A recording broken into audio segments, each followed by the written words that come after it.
For a lot of gay men, sexual chemistry feels like the make or break factor. But if you want both the spark and real emotional connection, these are 3 truths you probably won't want to hear, but need to. Truth number 1. Great sex can mask weak emotional foundations. This is probably the hardest one to hear, because when you're in the middle of intoxicating sex, it feels like proof of connection. The truth is, your brain is wired to reward you for these encounters. Dopamine makes you crave more of the high. Oxytocin makes you feel bonded. And adrenaline amps up the rush. In the moment, it's magic.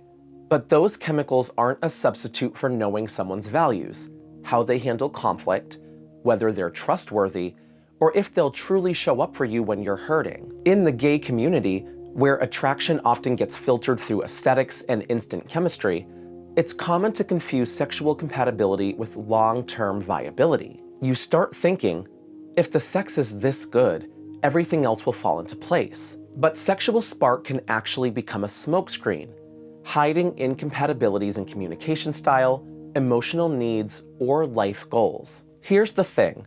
Sex is easiest when things are new. There's novelty, mystery, a bit of performative energy. It's the other stuff. How you navigate hurt feelings, how you handle jealousy, how you keep showing up when the honeymoon period fades, that determines whether the connection will last. And if you haven't done the work to build emotional safety, those other things will start to erode the sex, no matter how hot it once was. Great relationships have both, but if you have to pick one to build first, choose emotional connection. That's the anchor that will hold you steady when attraction inevitably ebbs and flows over the years. Truth number 2. Emotional intimacy often deepens sexual compatibility, but not instantly. One of the most common myths I hear is, if the sexual chemistry isn't instant, it'll never be there. That belief is partly fueled by hookup culture, where encounters are short, high intensity, and purely driven by immediate attraction. If you don't feel fireworks right away, the instinct is to move on. But what I've learned is that emotional intimacy can take time to grow. And as it does, the sexual side of the relationship often gets better in ways you couldn't have predicted. Think about it. When you feel deeply known and accepted, flaws, quirks, fears, and all, you start to relax in ways you can't with a near stranger. That relaxation allows you to be more present, more confident, and more willing to explore sexually. Suddenly, you're not worried about whether your stomach looks flat from that angle or whether you're performing well. You're immersed in the moment. Sometimes, the hottest sex isn't the first time you're together.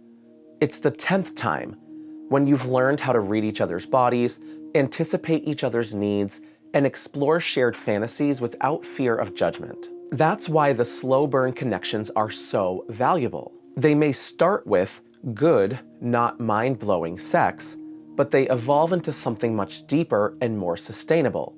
The kind of sex you can still crave years down the line because it's fueled by both desire and trust. If you're only chasing instant spark, you risk cutting off relationships that could have given you both the physical passion and the emotional depth you say you want. Truth number 3. If you can't talk about sex, your compatibility will plateau. This one is sneaky, because a lot of people assume that if the sex is working, there's nothing to talk about. But here's the uncomfortable truth.